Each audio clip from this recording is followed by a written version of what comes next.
Halo Alex Indonesia, kali ini kita akan bahas sebuah mobil bekas yang bisa dibilang sebagai sebuah pelopor crossover di tanah air pada tahun 2007. Mobil ini adalah Suzuki SX4 yang memang bisa dikatakan sebenarnya dia menjadi cikal bakal dari beberapa crossover lainnya yang hadir juga di tanah air. Nah, kayak apa sih mobilnya? Yuk tonton videonya.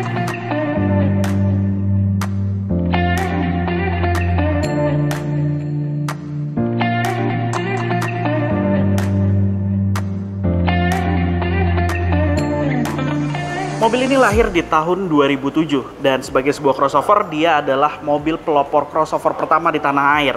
Memang banyak sekali mencuri perhatian pada saat pertama kali keluar mobil ini karena memang sebenarnya crossover sendiri dianggap adalah sebuah mobil yang mampu melaju di berbagai jalan, kontur jalanan sehingga dia memiliki ground clearance yang terbilang tinggi. Dan SX4 ini memang lahir sebagai sebuah mobil yang memiliki ground clearance tinggi. Selain itu juga memang Suzuki pernah mengikut sertakan SX4 ini sebagai sebuah mobil rally di ajang WRC. Dan secara penampilan bisa dikatakan memang mobil ini terbilang maskulin penampilannya di bagian depan. Secara desain bumpernya yang terlihat sporty, kemudian juga ada penambahan plastik di bagian bawahnya ini yang memang menjadi ciri khas dari sebuah crossover. Kemudian untuk bagian wajahnya sendiri memang tidak ada kesamaan dengan keluarga Suzuki lainnya, di mana dia memiliki penampilan tersendiri. Kemudian model lampunya dengan ukuran cukup besar dan di mana ini adalah tahun 2007 hingga tahun 2009 penampilannya seperti ini karena kemudian di tahun 2011 ada facelift-nya. Dan Anda bisa lihat untuk lampunya masih menggunakan bohlam halogen biasa, multi reflektor, begitu juga dengan lampu sennya masih menggunakan bohlam pijar biasa. Dan model grill di bagian tengahnya ini adalah model honeycomb yang terlihat cukup rapat, mirip-mirip seperti Suzuki Swift. Kemudian di bagian bawahnya sendiri dia sudah dilengkapi dengan fog lamp yang masih menggunakan bohlam halogen biasa juga. Oke, sekarang kita lihat ke bagian mesinnya terlebih dahulu. Untuk mesinnya sendiri, SX4 ini dipersenjatai dengan mesin yang sama persis dengan Suzuki Swift, di mana dia hadir dengan mesin berkode M15A, yaitu mesin 1500 cc 4 silinder yang dilengkapi dengan teknologi VVT. Mesin ini mampu menghasilkan tenaga 100 PS dengan torsi 133 Nm. Dan tenaganya itu disalurkan ke roda depan karena memang mobil ini adalah berkonfigurasi front wheel drive melalui dua pilihan transmisi, yaitu transmisi otomatis 4 percepatan dan juga manual 5 percepatan. Sedangkan untuk fitur keselamatannya sendiri, sistem pengeremannya sudah dilengkapi dengan ABS serta EBD sebagai standarnya. Dan secara penampilan di bagian ruang mesinnya ini Anda bisa lihat dia memiliki penampilan ruang mesin yang terbilang rapi, dilengkapi dengan cover plastik seperti ini di bagian atasnya, dan sebagai sebuah crossover, mobil ini juga menjanjikan untuk bisa melalui banjir karena Anda bisa lihat intake-nya berada di bagian sisi atas. Namun tetap kami tidak sarankan Anda untuk melewati banjir yang melebihi dari atas bumpernya. Nah, Anda bisa lihat di bagian sampingnya sendiri, SX4 ini bisa dikatakan sebagai sebuah hatchback. Tapi memang Suzuki pada tahun 2007 mengeluarkan mobil ini adalah sebagai sebuah crossover. Itu dikarenakan memang crossover sendiri adalah sebuah mobil yang mampu melaju di berbagai wilayah kontur jalanan, namun bukan off-road ya. Itu dimulai dengan ground clearance yang tinggi, kemudian juga penampilan yang maskulin seperti penambahan panel plastik di sekitar fendernya, lingkar fender yang terus menyambung hingga side skirt, fender depan dan juga ke bumper depan, serta bumper belakang yang membuat penampilannya terlihat lebih maco. Ditambah lagi dengan adanya penambahan roof rail di bagian atas yang memungkinkan Anda untuk membawa roof box ataupun barang-barang di bagian atas. Nah, yang uniknya lagi pada mobil ini adalah kacanya yang serba besar. Sebagai sebuah hatchback, bisa dikatakan ini adalah medium hatchback. Dia memiliki kaca dengan ukuran besar yang membuat Anda pada saat mengendarai mobil ini terasa tetap lega di bagian dalamnya. Dan uniknya adalah di bagian kaca pilar A-nya ini dia terdapat kaca dengan ukuran besar untuk mengurangi gejala blind spot karena memang dia memiliki keunikan desain yaitu peletakan spion di sini dan juga model pilarnya yang membuat memang sebenarnya beberapa orang masih belum biasa menggunakan mobil ini dengan adanya blind spot yang segitu besarnya. Kemudian di bagian samping ini nih dia sudah dilengkapi dengan spion dengan pelipatan secara elektrik yang hadir dengan tombol di bagian dalam dan pengaturan kaca spion secara elektrik. Kemudian untuk kuncinya sendiri mobil ini sudah dilengkapi dengan remote untuk membuka dan menutup kunci, serta dia sudah dilengkapi dengan immobilizer. Nah, sebagai informasi bagi Anda, sebenarnya SX4 pertama kali keluar di tahun 2007 itu hadir dalam skema CBU, alias mobil yang dibawa utuh dari luar ke dalam tanah air.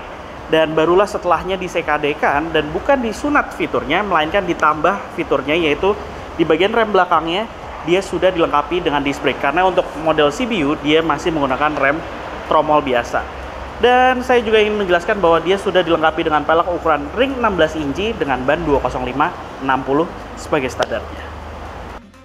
Secara penampilan SX4 di bagian belakang menurut saya adalah yang paling maskulin, karena memang di antara di bagian depan maupun di bagian sampingnya sendiri, bagian belakang ini dia memiliki skid plate dengan ukuran yang cukup besar dan juga mendominasi bumper belakangnya. Selain itu dia dilengkapi dengan reflektor merah seperti ini yang membuat penampilannya pun juga semakin sangar lagi. Namun memang di bagian atas dia belum dilengkapi dengan spoiler, tapi karena desain bagasinya seperti ini membuat penampilannya seolah-olah dia memiliki spoiler dengan ukuran kecil, tapi memang sebenarnya ini adalah satu bagian dari bagian pintu bagasinya. Dan dia dilengkapi dengan lampu rem ketiga di bagian belakang ini yang membuat penampilannya juga terlihat sedikit manis. Dan untuk lampu belakangnya sendiri ukurannya juga terbilang sangat besar di sini, dengan konfigurasi di bagian atas adalah lampu kecil dan lampu rem, kemudian juga lampu sen dan juga lampu mundur yang seluruhnya masih menggunakan bohlam pijar biasa. Sebagai standarnya dia sudah dilengkapi dengan wiper kaca belakang serta defogger kaca belakang. Nah, sekarang kita lihat yuk ke bagian bagasinya. Dan pembukaan bagasinya dia menggunakan tombol micro switch, bukan menggunakan tuas. Anda bisa lihat, ukuran bagasinya bisa dikatakan memang tidak terlalu besar, tapi juga tidak terlalu kecil. Menurut saya masih sedikit lebih besar dibandingkan dengan Suzuki Swift, yaitu saudaranya sendiri yang merupakan sebuah hatchback seutuhnya. Dan memang sebenarnya di bagian bawahnya ini ada tempat penyimpanan untuk ban serepnya dan juga beberapa toolkit seperti dongkrak dan juga alat pembuka kunci roda. Namun dikarenakan adanya penambahan audio seperti ini membuat kami tidak dapat mengaksesnya dengan mudah karena harus mengeluarkannya terlebih dahulu. Sedangkan di bagian sisi kiri tidak ada tempat penyimpanan, hanya tempat penyimpanan terbuka, kemudian juga ada tempat untuk menggantung barang Anda di sini, dan di sisi sebelah kanan tidak ada tempat penyimpanan juga, hanya ada sebuah lampu yang bisa Anda aktifkan apabila Anda ingin mengakses bagasi di malam hari. Kemudian dia dilengkapi juga dengan tonneau cover seperti ini. Apabila Anda tidak ingin menggunakannya, tonneau cover ini dimungkinkan untuk dicopot dan Anda tinggalkan di rumah. Apabila Anda ingin menambah kapasitas bagasi, karena caranya pun juga cukup mudah dengan menarik tuasnya seperti ini. Dan secara otomatis Anda mendapatkan kapasitas bagasi yang bertambah. Tapi memang dia tidak rata dengan lantai bagasinya.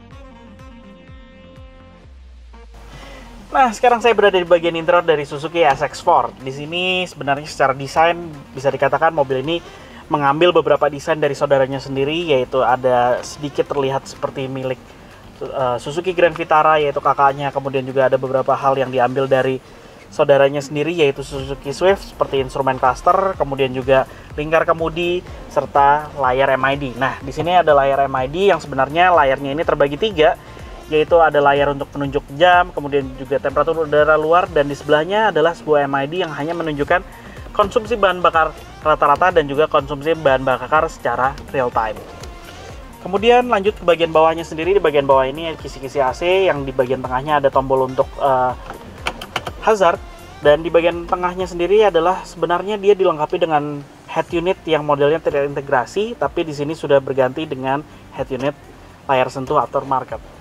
Dan di bagian bawah untuk controller AC-nya sendiri terbilang cukup komplit. Ada pengatur untuk suhu udara, kemudian juga pengatur untuk blower AC, dan juga pengatur untuk arah anginnya, di mana ada beberapa tombol di sini, tombol untuk mengaktifkan dan menonaktifkan AC, jadi menonaktifkan kompresor AC, kemudian juga katup udara, serta tombol untuk defogger kaca belakang. Di bagian bawahnya ada tempat penyimpanan terbuka, ukuran yang cukup dalam. Kemudian di bagian bawahnya ada lagi, serta ada soket 12 volt, dan tempat penyimpanan hadir di sisi sebelah kiri dengan ukuran yang cukup besar, tempat penyimpanan tertutup. Di bagian tengah ini ada dua buah cup holder. Kemudian di door pocketnya sendiri ukuran cukup besar dan juga dimungkinkan Anda untuk menyimpan botol minuman. Lanjut ke bagian instrumen clusternya, ini penampilannya mirip sekali dengan Suzuki Swift.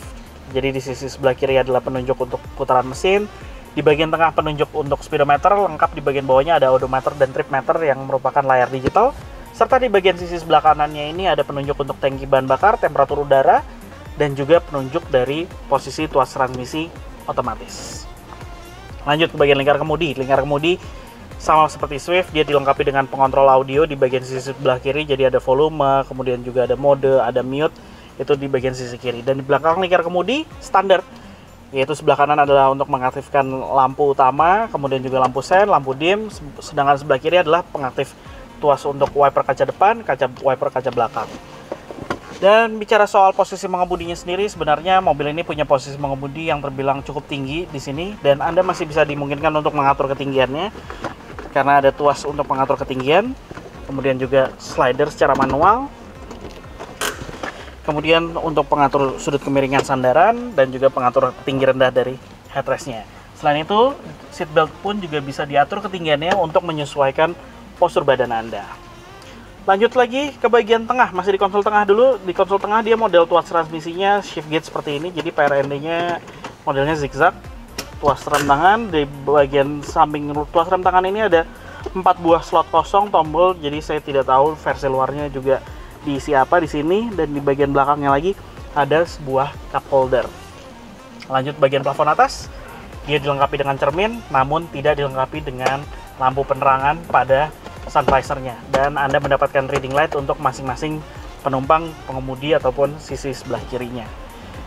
Lanjut bagian kanan. Nah, di bagian kanan ini standar tombol power window sebagai standarnya di sini, dan juga pengontrol untuk kaca spion, di mana tombol pelipatan secara elektrik juga hadir di sini, dan juga tombol untuk dari central lock-nya.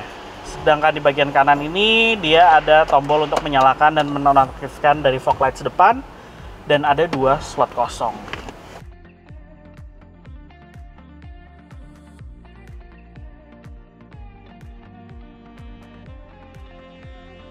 Nah, sekarang saya duduk di bagian belakang dari SX4 ini, dan duduk di bagian belakang ini terasa lebih tinggi ketimbang duduk di bagian depan, dan membuat pandangan Anda ke bagian depan juga terlihat sangat jelas sekali.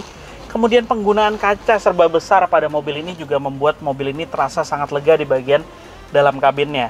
Dan untuk posisi duduknya sendiri di bagian belakang ini saya mendapat legroom yang cukup lega di sini dengan postur badan saya 165 cm, dan ini adalah posisi mengemudi saya. Anda bisa lihat sangat lega sekali. Dan headroomnya sendiri pun juga bisa dikatakan sangat cukup di sini. Namun sayang memang untuk duduk di bagian belakang ini Anda tidak dimungkinkan untuk mengatur sudut kemiringan sandaran, karena Anda hanya dimungkinkan untuk mengatur untuk bagian headrestnya saja. Dan di bagian belakang ini Anda sudah mendapatkan seatbelt 3 titik untuk kedua penumpang di bagian sisi kiri maupun sisi kanan. Tapi untuk penumpang di bagian tengah masih menggunakan seatbelt 2 titik saja. Dan di bagian tengah jok sendiri sudah dilengkapi dengan armrest, namun sayangnya dia tidak dilengkapi dengan cup holder, karena Anda mendapatkan cup holder di bagian door pocket sisi kanan maupun sisi kiri. Dan duduk di bagian tengah sebenarnya dia memiliki ham yang cukup besar di bagian tengah ini, yang membuat akan tidak nyaman penumpang orang dewasa apabila duduk di bagian tengah. Kemudian Anda mendapatkan handrest di bagian atas ini, dan untuk di door trimnya sendiri kualitas materialnya sama persis seperti di bagian depan, jadi seluruhnya plastik, dan juga Anda mendapatkan speaker lengkap dengan tweeter yang sama persis seperti duduk di bagian jok depannya. Nah, itulah berbagai fitur yang ada pada Suzuki SX4 ini. Berminat untuk membeli mobil ini, hal apa aja sih yang harus Anda perhatikan? Hal yang harus Anda perhatikan di bagian mesin adalah dari masa ke masa untuk mesin M15A ini yang digunakan pada beberapa varian Suzuki, dia adalah di bagian kompresor AC-nya. Seringkali terjadi masalah pada magnetic clutch pada kompresor AC-nya, sehingga membuat AC tidak bisa bekerja secara maksimal. Bahkan bisa dikatakan AC-nya ini tidak akan menjadi dingin karena dia tidak bekerja. Kemudian bagian kedua yang sering menjadi masalah pada mobil ini adalah dia dilengkapi dengan electric power steering, sehingga banyak yang mulai mengeluarkan suara bunyi kletuk-kletuk, dan akhirnya dia pun juga tidak bisa diperbaiki dan Anda harus melakukan penggantian secara utuh. Selain itu juga seringkali terjadi masalah adalah pada bagian motor di electric power steering-nya ini, sehingga pada saat dia mengalami kerusakan otomatis dia tidak bisa menggerakkan power steering-nya secara sempurna. Kemudian mengingat mobil ini sudah berumur dan sistem pendinginannya hanya mengandalkan electric fan untuk mendinginkan radiator dan juga mesinnya, alangkah baiknya Anda harus memperhatikan apakah sistem electric fan-nya sendiri masih bekerja secara maksimal atau tidak. Karena memang apabila Anda tidak memperhatikan electric fan-nya masih bekerja dengan baik atau tidak, bisa terjadi overheating pada mesin dan akan mengeluarkan biaya yang sangat banyak karena jebolnya mesin. Nah, itulah hal-hal yang harus Anda perhatikan saat ingin membeli sebuah Suzuki SX4 generasi awal seperti ini.